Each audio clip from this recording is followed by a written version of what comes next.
A mamoplastia de aumento, ou implante mamário de silicone, ou prótese de mama, é uma das cirurgias plásticas mais realizadas. Ela visa aumentar o volume das mamas, seja porque a mulher constitucionalmente não tem uma quantidade de tecido mamário, de mama que a satisfaz, ou depois de uma gestação que a mama diminuiu o volume, porém ainda não caiu, não tem um excesso de pele. Quando eu tenho um excesso de pele ou que a mama já desceu, já tem uma pitose que a gente fala, a prótese não vai resolver. Porque o intuito da prótese é dar volume. Ela jamais vai aumentar, ele vai levantar a mama. Imagina a seguinte situação. Nós temos aqui uma prótese, das que a gente mais usa, e depois eu vou falar um pouquinho sobre os formatos de prótese, mas é uma prótese redonda de perfil alto. Essa prótese, ela tem que ser posicionada exatamente, o centro dela, exatamente atrás do mamilo, do bico do peito. Portanto, se a paciente tem o mamilo um pouquinho baixo, já desceu, a mama já está um pouco caída, ela vai ter que ser posicionada nessa posição. Ela vai ter uma mama caída, porém maior. Por isso que ela não levanta a mama. Porque se a gente posicionar ela um pouco mais alto, isso vai fazer com que o bico do peito, o mamilo, ele fique olhando mais para baixo, um aspecto desagradável. A cirurgia de prótese mamária, ela pode ser realizada com anestesia local e sedação, anestesia peridural ou anestesia geral. Em meus casos, eu tenho optado, na grande maioria das vezes, por anestesia local e sedação, lembrando que a paciente não percebe absolutamente nada do procedimento. É realizada uma sedação prévia antes da anestesia e a paciente vai acordar apenas já no quarto com a cirurgia realizada. O tempo de internação é em média de 8 a 12 horas e a recuperação vai depender do posicionamento da prótese, se está atrás do músculo, se está atrás da glândula mamária, e também do tamanho da prótese colocada e da tolerância à dor individual de cada paciente. Normalmente, nos piores casos, que dói um pouco mais, nós temos uma dor tolerável que cede facilmente ao uso dos remédios que nós passamos, em torno de 2 a 3 dias de pós-operatório.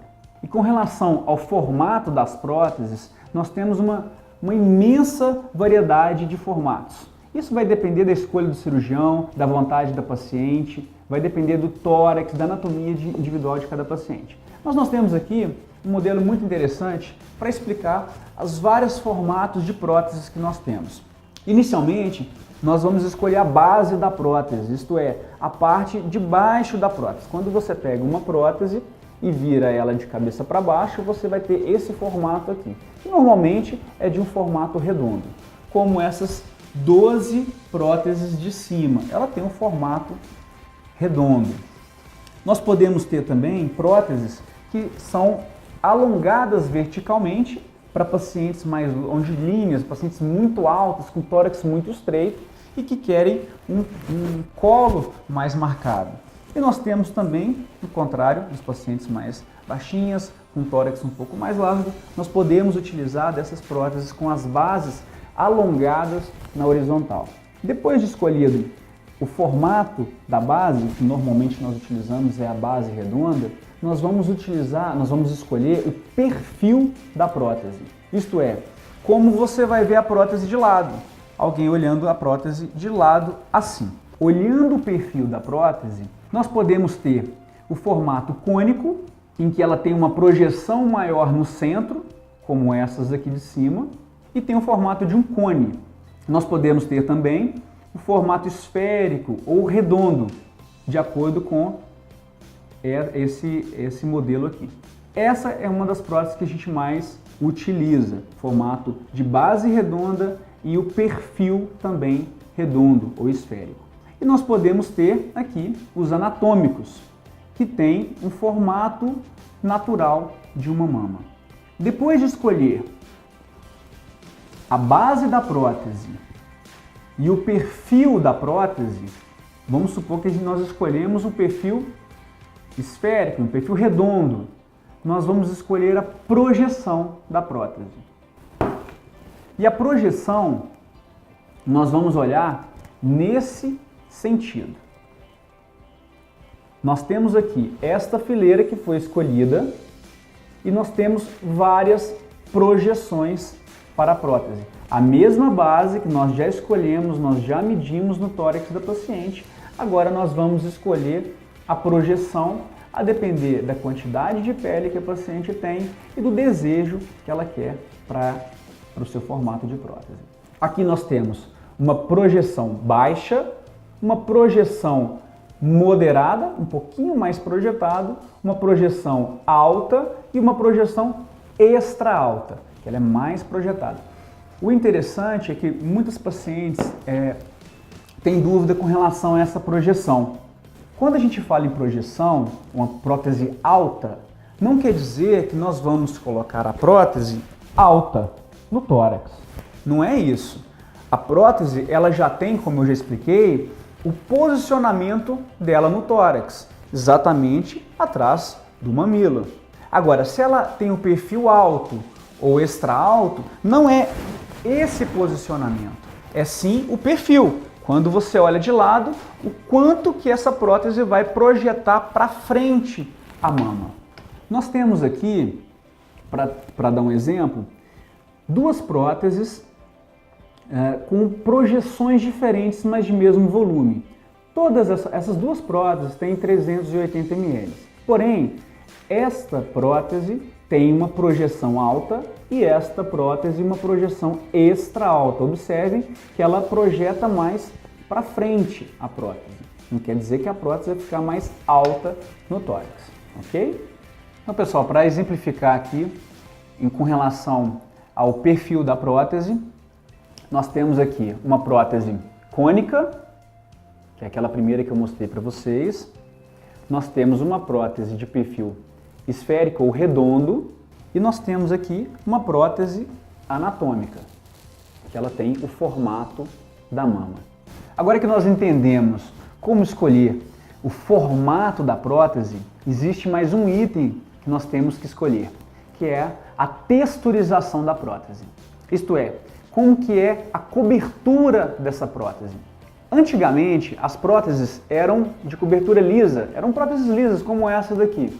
Observou-se que com o tempo, essas próteses davam uma taxa de contratura capsular um pouco maior do que se elas tivessem uma superfície mais rugosa. Então inventaram a texturização para as próteses e nós temos hoje em dia as próteses texturizadas, como essa daqui. Elas são mais rugosas ao toque. Dentro das texturizadas, mais recentemente, nós temos a macrotextura, que seria uma textura mais grosseira, e nós temos também uma microtextura ou nanotextura, que é uma textura muito fininha. Facilita, inclusive, na hora da colocação da prótese. É uma prótese que escorrega mais fácil para poder introduzir mais do que essa, mas não tão lisa quanto essa, tá? Então são texturizações diferentes. E nós temos também uma texturização mais grosseira ainda do que essas, que é o poliuretano. É uma texturização, na verdade o poliuretano nada mais é do que uma prótese de silicone convencional com uma espuma extra. E aí observaram que essas próteses têm uma das menores taxas de contratura capsular, mas não é bom a gente colocá-las, não é recomendável a gente colocá-las atrás do músculo, porque essas próteses de poliuretano, como elas fixam muito nos tecidos, isso pode dificultar e gerar dor no pós-operatório na movimentação muscular, porque o músculo precisa deslizar sobre a prótese. Portanto, em minha prática, atualmente, eu utilizo as próteses de poliuretano para quando nós vamos colocar as próteses na frente do músculo e as próteses texturizadas quando nós colocamos as próteses atrás do músculo. A prótese de poliuretano, por ter essa texturização mais grosseira, isso funciona como se fosse um velcro nos tecidos. Ele cola na mama e cola na musculatura atrás, dificultando a sua queda. Portanto, ela cai mais lentamente do que as próteses menos texturizadas. Bom, pessoal, como eu disse para vocês anteriormente, o implante mamário ele está indicado para dar volume nas mamas e não levantar as mamas. Para levantar, nós temos um outro procedimento, que é a mastopexia, que vai ser explicado em outro vídeo. Mas não é só isso.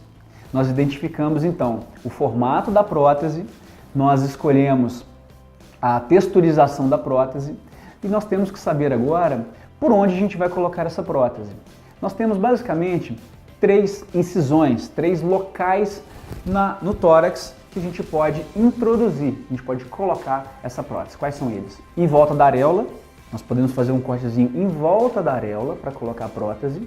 Nós podemos colocar debaixo da mama, que a gente chama de sulco mamário, e nós podemos colocar pela axila. Qual que nós utilizamos, qual que é mais comum, isso depende muito de cada paciente, do desejo do paciente, da indicação também do seu cirurgião. Normalmente nós utilizamos pelo sulco mamário, que é a mais frequente, ou até mesmo pela incisão na areola. O problema é que a grande vantagem de se colocar a incisão no sulco mamário, debaixo da mama, é que fica uma cicatriz escondida e temos também uma facilidade maior na técnica cirúrgica. A incisão em volta da areola possibilita que você não tenha a cicatriz no sulco mamário, mas é preciso que tenha uma areola com um tamanho condizente para colocar a prótese. Em areolas pequenas, nós não conseguimos colocar próteses maiores. Depois de escolhido a via de acesso, isto é, por onde a gente vai colocar essa prótese, nós temos que escolher também onde nós vamos posicionar essa prótese. Por isso eu selecionei aqui para vocês um desenho para que vocês possam entender. Aqui nós temos uma prótese posicionada atrás da glândula subglandular. O músculo está aqui e ela está na frente do músculo, está atrás da glândula mamária. Com o tempo perceberam que esse posicionamento da prótese dava uma alteração chamada de rippling, que nada mais é do que essas ondulações que acontecem na prótese com a descida do gel, com o passar dos meses ou anos, e isso ia aparecendo na pele. Portanto, descobriram uma camadinha de tecido na frente do músculo chamado fáscia e nós começamos a utilizar essa prótese atrás dessa fáscia. Portanto, chamamos de subfacial. Uma fáscia muito fininha, que na prática mesmo tem pouca diferença da subglandular, mas é uma camada de tecido a mais que nós vamos utilizar para recobrir essa prótese e diminuir esse tipo de complicação. Então aqui nós temos o plano subfacial, abaixo da fáscia. Não é o subglandular, mas é quase um subglandular, é o subfacial. Um outro posicionamento da prótese é atrás do músculo, retromuscular, que seria esse daqui. Então nós temos aqui o peitoral maior, a fáscia na frente do peitoral maior e a glândula mamária. Na verdade, o retromuscular está atrás da glândula, atrás da fáscia e atrás do músculo.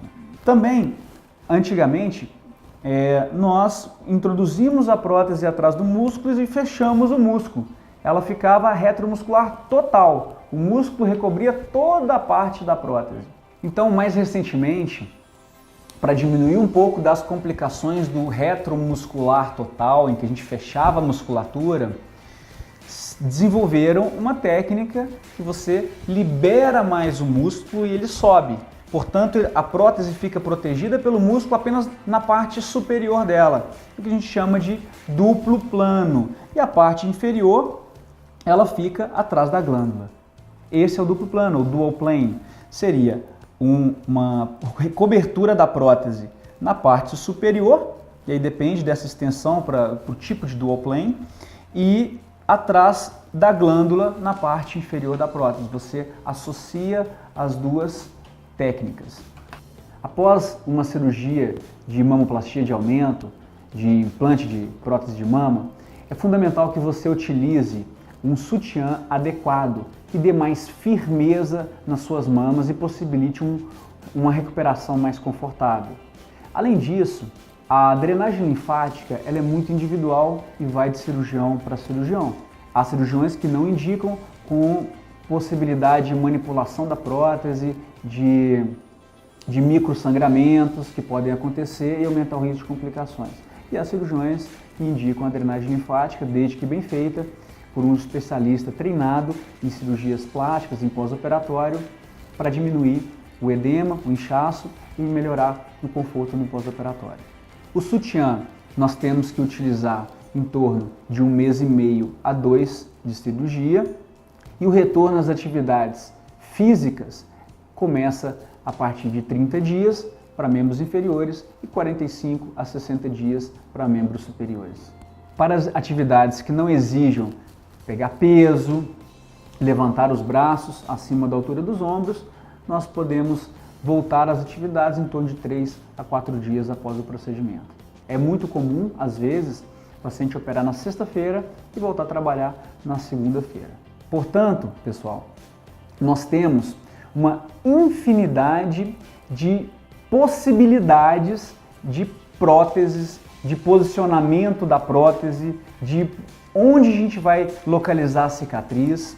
E isso vai de cada pessoa, do desejo da pessoa que tem que ser levado em consideração. Às vezes a paciente não quer uma cicatriz na areola, enfim, da quantidade de pele, de glândula, para o seu cirurgião poder indicar um ou outro procedimento.